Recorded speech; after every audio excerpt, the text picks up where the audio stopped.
ఒక ట్రాన్స్జెండర్ తనని పెళ్లి చేసుకుంటే నా ఇంట్లో ఒప్పుకోవట్లేదు, అదొక ట్రాన్స్జెండర్ తనని పెళ్లి చేసుకుంటే నేను ప్రజల్లో తిరగలేను, ప్రజల్లో విలువ ఉండదు, అదొక ట్రాన్స్జెండర్ నాకు సంతాపం కాదు. ఇది ఒక ట్రాన్స్జెండర్ అయి ఉన్నది నీకు ముందే తెలుసు కదా, అదొక ట్రాన్స్జెండర్ అని నీకు ముందే ఇవన్నీ తెలుసు కదా. అయినా కానీ నువ్వు ప్రేమించావు ఎలా? నువ్వు ప్రేమించి నేను పెళ్లి చేసుకుంటా అని ఎలా నమ్మించావు?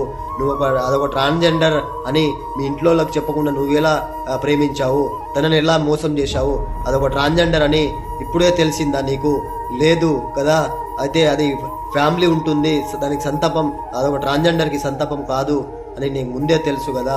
సో ఇవన్నీ జరిగిన తర్వాత కూడా ఇప్పుడు ఇవన్నీ ఎందుకు అనడము, ఆమెకు ఎందుకు బాధ పెట్టడము, అండ్ ఆమె పెళ్లి చేసుకుందాము అనేసరికి ఇవన్నీ ఆలోచనలు ముందే రాకుండా ఇప్పుడెందుకు వస్తున్నాయి అనే దానిపైన నువ్వు చేసిన మోసానికి ఈరోజు నిండు ప్రాణం బలైపోయింది. నువ్వు చేసిన మోసానికి ఈరోజు ఒక ట్రాన్స్జెండర్ నిండు ప్రాణం కోల్పోయింది.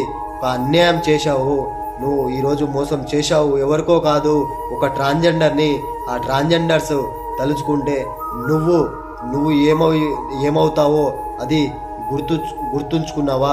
నువ్వు ఒక ట్రాన్స్జెండర్స్కి ఒకటే కోరుతా ఉన్నా, ఇలాంటి వాళ్ళ మాటలు విని మీరు దయచేసి మోసపోకండి. ఇప్పుడు చూశారు కదా ఏం జరిగింది ఏంది అనేది.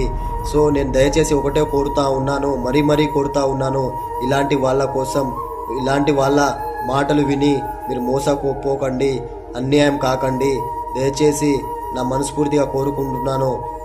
మీ ఆత్మకు శాంతి చేకూరాలని నా మనస్ఫూర్తిగా కోరుతున్నాను. జై హింద్, జై భారత్.